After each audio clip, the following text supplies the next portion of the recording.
As I had a little bit of time to take a look at some of the reconciliation, the process going forward, and try to help you a little bit, tip you in the right direction in terms of some of the next steps for some of this.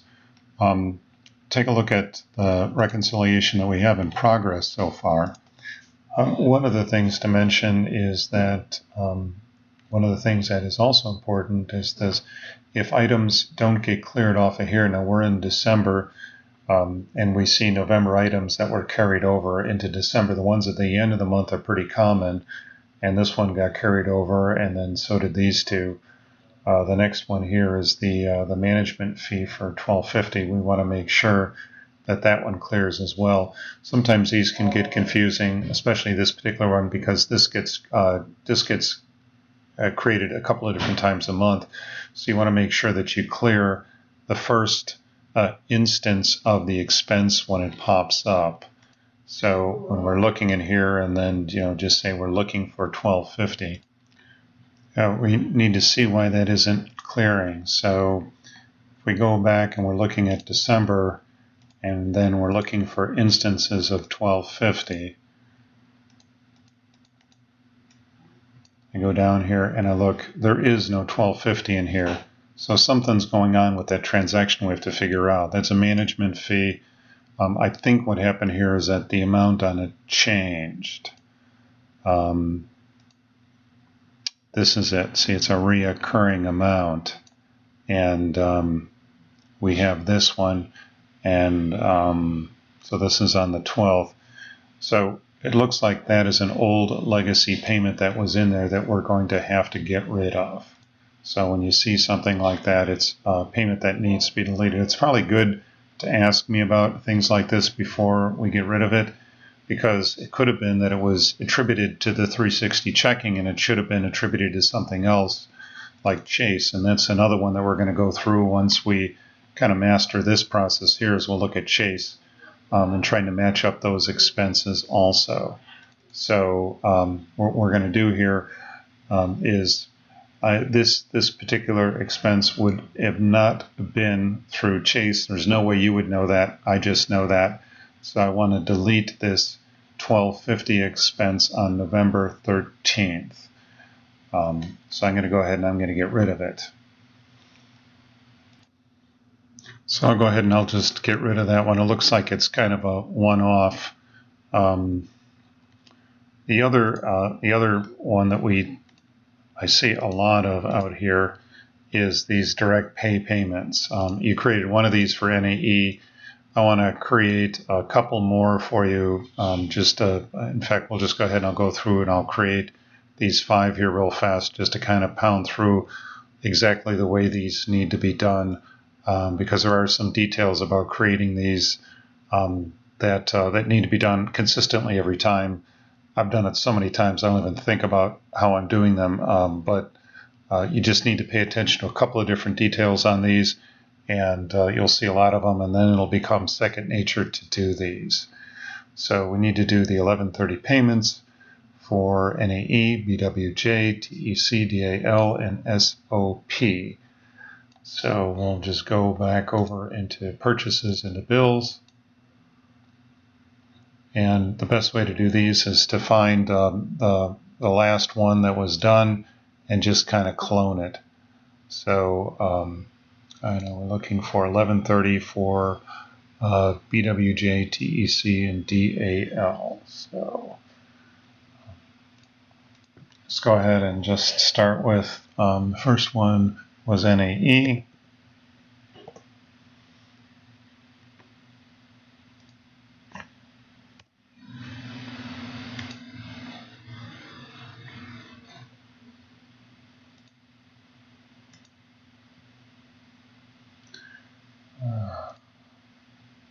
Don't need to do any of this. Just need to hit in NAE and enter. There we go.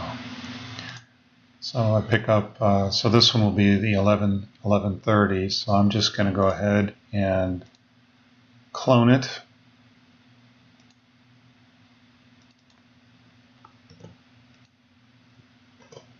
Just need to change from 1031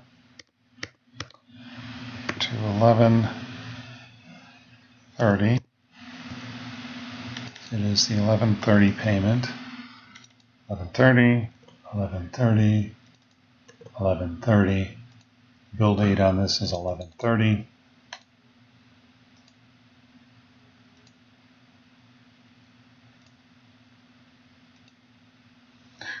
You can change the due date to the same. It really doesn't matter all that much. I'm just going to go ahead and just leave it. And now I'm going to record my payment. The payment mode here, this is not cash, it's a bank remittance. And the payment date is the date that the payment was made on the bank statement. So for NAE, it was 12/4. If we go back over in here, this is where I'm looking at. This is NAE and it's 12/4.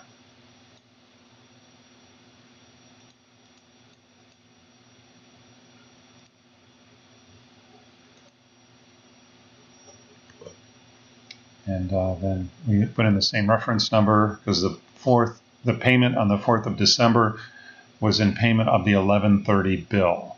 Again, this gets changed to bank remittance. And we hit save, and that's it. So that was NAE. The next one is BWJ, 11:30 payment. Let's type that up here. BWJ. Find the last payment, which was 11:15. Anyone will do, though. You just want to make sure that it is BWJ. And then we change this from 11:15 to 11:30.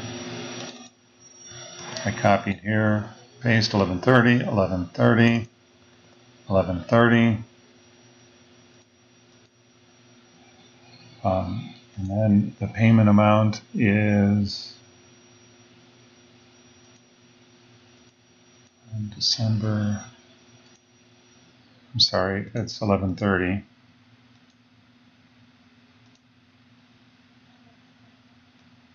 And I'm thinking I already made a mistake on the last one, and that I didn't copy the amount over. So this is 11:30. It's 84,1150.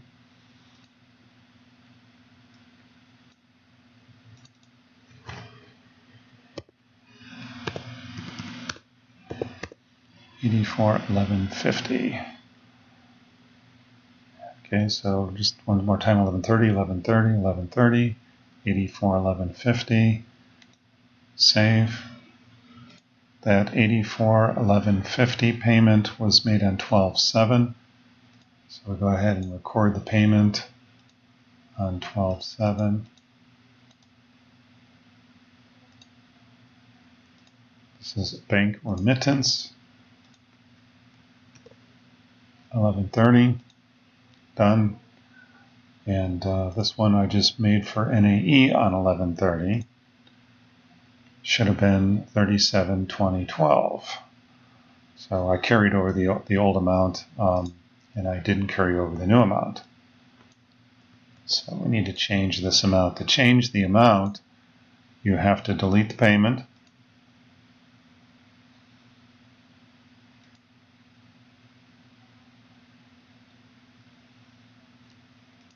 Edit the open item.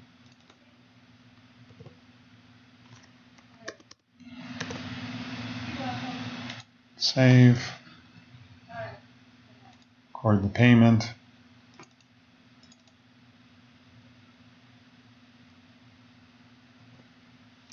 Change it from cash to bank remittance. 11:30. 37/20/12. 37/20/12. Save. Done. So now we got the NAE, we got the BWJ, now TEC for 1980.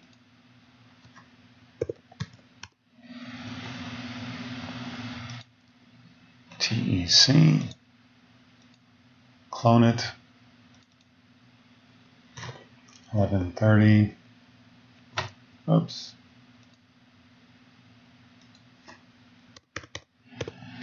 TEC, bill date's 11:30.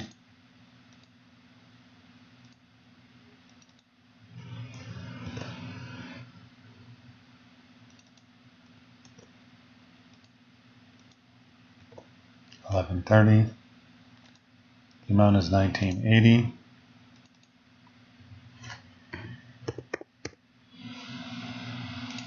Okay, so we got 1130, 1130, 1130, 1980. Save. Got to put the bill number in. 1130. Record the payment. 1980.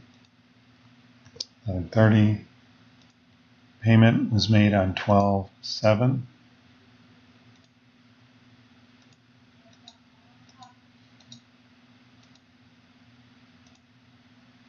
Payment mode was bank remittance. Save that. And I've got BWJ and AE. All these payments are made. The next one is DAL.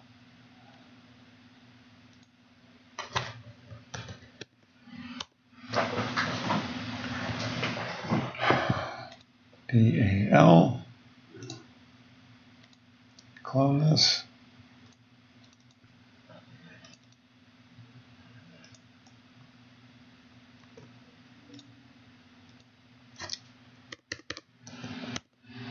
DAL. 1130, 1130,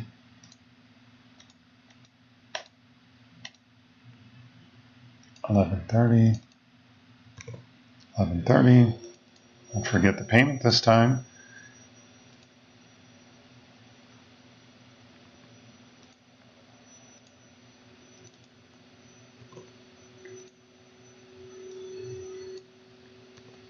$17, $735.14.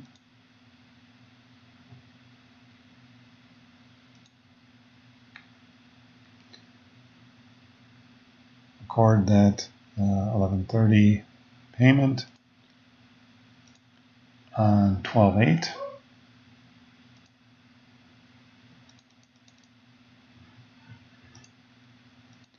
Payment mode here, bank remittance. 1130.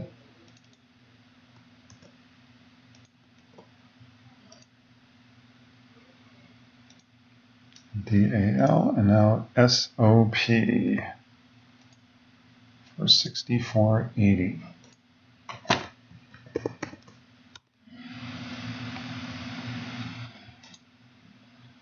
SOP.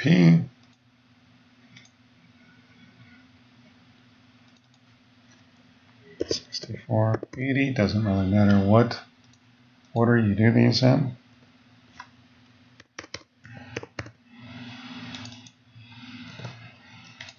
$1130, $1130, $1130,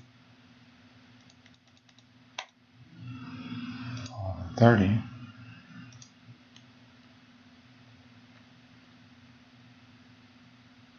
This is not good. If this pops open, a credit is available for the vendor.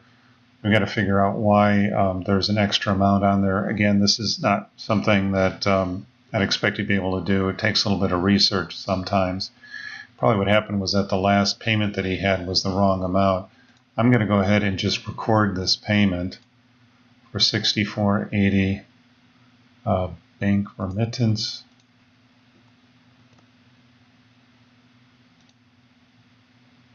And I'm going to look at SOP, the previous payment that he had.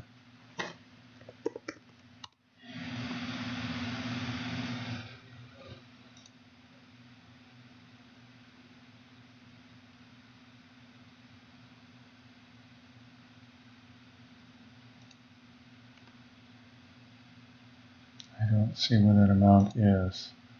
I don't want to spend a lot of time on it right now. As long as your payment matches the amount, you should be fine. So that's these payments: NAE, BWJ, TEC, DAL, and SOP. And the rest of these, I think you've kind of done before. Again, these are all bank charges here. Every single one of these.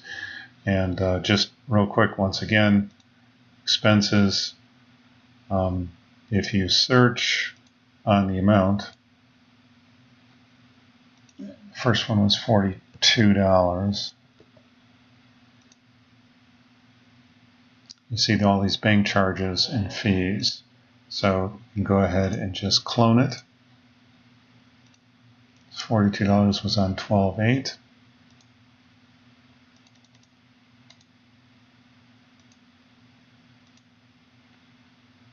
Okay, and then that payment is made. You do the same for all these other ones that are here, if they're not in there. And there's some more direct payments that need to be made for December, 12/15s that are in there. And just kind of make your way through what's left and let me know if you have any questions. This is something that you're going to have questions on if there's any of these checks here that aren't in it. So you see one for $5,600 on 12/11. Obviously that's not cleared, or you would have recorded it. So those are ones that I'm going to have to do some research to determine why they're not in there as well. So it'll be pretty common at the end of this reconciliation that you have a couple of different transactions that are left over, and you're just going to say, you know, Larry, what do I do with these? And I'll just look at your sheet for the items that are flagged no and kind of go through them. And if I see a pattern, I'll try to clean them out going forward so that we don't have that problem again. So I hope this helps. You can go ahead and create the rest of these transactions that are in here. And when you get to kind of an impasse, let me know.